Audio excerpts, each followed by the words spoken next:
The rain poured down in heavy sheets as Ethan pulled his sleek black SUV into the circular driveway of the Imperial Horizon Hotel in Naples, Florida. The golden glow of the grand chandeliers reflected off the rain-slicked pavement, exuding an air of luxury. For most, this hotel was a sanctuary, a haven for weary travelers. But tonight, Ethan wasn't exactly a welcomed guest. He stepped out of his car, adjusting the lapels of his tailored navy blue suit. At nearly 6'3", with a commanding presence, Ethan was impossible to ignore. His polished leather shoes echoed softly on the marble floor as he strode into the lobby, where the air was thick with the scent of fresh lilies and rich espresso from the nearby lounge. He approached the front desk with a polite, confident smile. "Good evening. I'd like to book a room for the night. My flight was delayed, and I need a place to rest." The receptionist, a young man with slicked-back blonde hair and a name tag that read Daniel, barely glanced up. His fingers moved lazily across the keyboard, his tone flat and uninterested. "Sorry, sir. We're fully booked." Ethan's eyes flicked around the lobby. It wasn't crowded. The soft chime of the elevator signaled the arrival of another guest. He leaned in slightly, keeping his voice calm. "Fully booked? Not a single room available?" Daniel finally looked up, his lips curving into a thin, insincere smile. "That's right. No rooms left." Before Ethan could respond, the revolving door spun open and a middle-aged couple walked in, luggage in tow. Daniel's demeanor changed instantly. His smile brightened, his voice turning warm and welcoming. "Good evening. Welcome to the Imperial Horizon. Do you have a reservation?" The man shook his head. "No worries at all," Daniel said cheerfully. "Let me check our availability." A few keystrokes later, a key card was handed over. Ethan didn't move. He didn't need to say anything. He had seen everything. Clearing his throat, he drew Daniel's attention back to him. "I thought you said the hotel was fully booked." Daniel's eyes darted for a brief second. The fake smile wavered. "Oh, well, I meant we don't have any rooms that fit your needs." Ethan immediately understood. This wasn't about availability.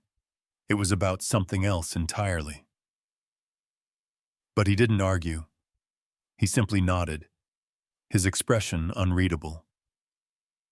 "Thanks for your time." Without another word, he turned and walked out into the rain. But this wasn't over, not by a long shot. Standing under the hotel's awning, Ethan watched and waited.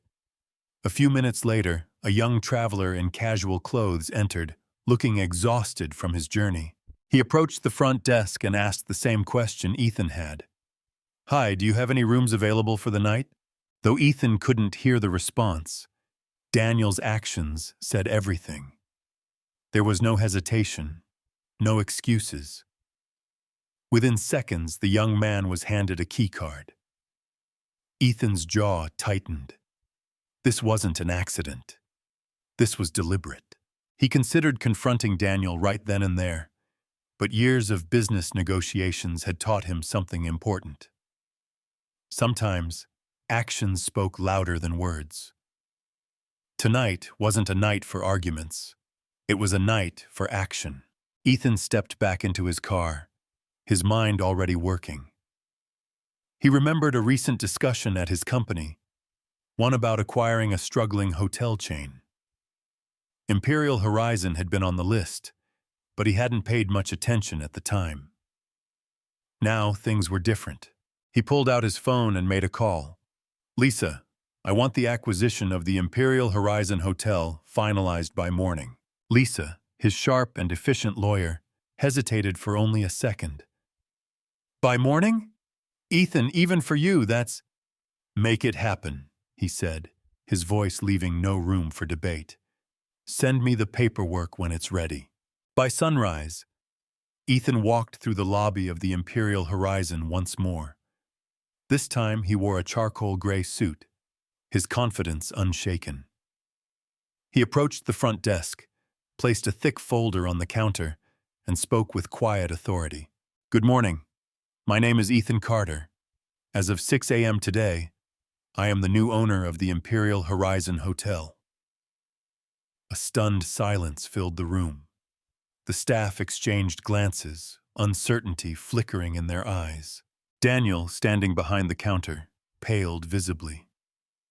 Ethan's gaze swept across the lobby before settling on Daniel. "Last night, I saw firsthand how this hotel treats its guests. And let me be clear, I am not impressed." He turned to address the employees. "Starting today, this hotel will stand for respect and fairness. If you're willing to be part of that, you have a place here. If not—" He let the words hang in the air. Then, his eyes locked onto Daniel once more. "As for you, you're fired. Effective immediately." Daniel's face burned red with a mixture of shock and anger, but he said nothing. With stiff movements, he grabbed his things and stormed out, leaving behind a room thick with tension. Ethan exhaled slowly, then turned back to the remaining staff. "This is a fresh start. A chance to make this hotel into something better. The choice is yours." A long silence followed. But then, slowly, a shift happened. Relief. Hope. In the weeks that followed, the Imperial Horizon underwent a transformation, not just in its facilities, but in its entire culture. Word of the changes spread fast, drawing in more guests than ever before. For Ethan, this wasn't just business. It was a statement. Actions have consequences, and fairness always wins.